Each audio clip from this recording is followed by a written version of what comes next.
করিমগঞ্জ থেকে এক বড় খবর। করিমগঞ্জে ভয়াবহ ভূমিধসের ঘটনা সামনে এলো। এংলার বাজারে ভূমিধসে শিশুসহ একই পরিবারে 5 জনের মৃত্যু। ভয়াবহ ঘটনা ঘটল দক্ষিণ করিমগঞ্জে। মঙ্গলবার রাত 12:30 নাগাদ এই ভয়াবহ ঘটনাটি সংঘটিত হয় বদরপুরের এংলার বাজার বেন্দারগোল গ্রামে। ভূমিধসে শিশুসহ একই পরিবারে 5 জনের মর্মান্তিক মৃত্যু হয়েছে।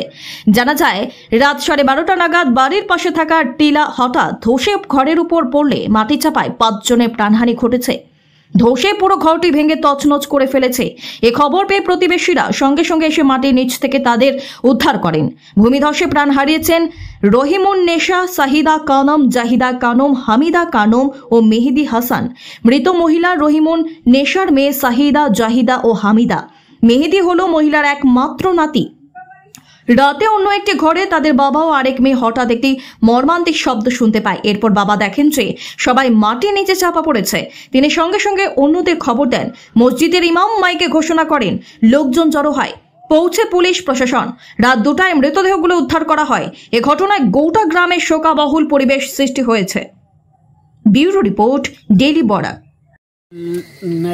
নেতারা বৰষুণৰ ফলত বদৰপুৰ অঞ্চলৰ প্ৰত্যন্ত অঞ্চল আমাৰ গাইনাচলা বেন্দাৰগোলত এটা মৰ্মান্তিক দুৰ্ঘটনা ঘটিছে। ইয়াতে লেণ্ডশ্লাইড হৈছে।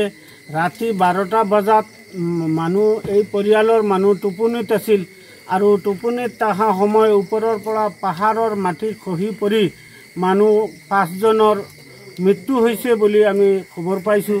এতিয়া ইয়াতে স্পটত আহিছোঁ। আহি দেখিছোঁ কি আমাৰ SDRF, NDRF আৰু প্ৰশাসনৰ লোক আহি উপস্থিত হৈ এই উদ্ধাৰ কাজ চলাই আছে। আজি যে এই সপ্তাহবোৰ যে বৰষুণ দি আছে, এই বৰষুণৰ ফলে এইফালে আমাৰ ফ্লাড হৈ আছে। গোটেই এৰিয়া আমাৰ এইফালে আৰু পাহাৰী অঞ্চলত লেণ্ডশ্লাইড হৈ আছে, মাটি খহি পৰি আছে, মানুহো জীৱনৰ মানে বহুত গতি আছে। আমাৰ ইয়াত যে আজি যে ঘটনাটো হৈছে, ইয়াৰ কাৰণে আমি সকলো ৰাইজৰ মানুহ ইয়াৰ উপস্থিত হৈ আমি দুখ পাইছোঁ যে এই পৰিয়ালটো কেনেকুৱা যে আজি ইয়াত দম গোটাইছে। ইয়াৰ কাৰণে আমি সকলো মানুহ ইয়াতে আজি মানে দুখৰ ছায়া নামি আহিছে। সমাজত আমাৰ এনেকুৱা ঘটনা কেতিয়াও হোৱা নাছিল।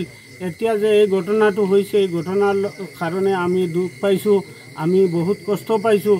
এই পৰিয়ালটোক আমি সহায় সহযোগিতা এতিয়া কৰি আছোঁ, কিন্তু আগন্তুক দিনত এই পৰিয়ালটোৰ 2জন মানুহ জীয়াই আছে, বাচি আছে। আব্দুল কৰিম নামে পৰিয়ালৰ গাৰ্জেনটো বেলেগ এটা ৰুমত আছিল, সি বাচিছে। আৰু তাৰ লগত এটা ছোৱালী আছিল বেলেগ এটা ৰুমত, সেইটো ৰুমৰ ছোৱালীটোও বাচিছে। আৰু এটা ৰুমত অকল 5জন মানুহ পৰিয়ালৰ আছিল। এই 5জনৰ ভিতৰত সৰু এটা ল'ৰাও আছে, কেঁচুৱা আছে। সেইটো লৈ গোটেই 5জন মানুহ ইয়াত ঢুকাইছে।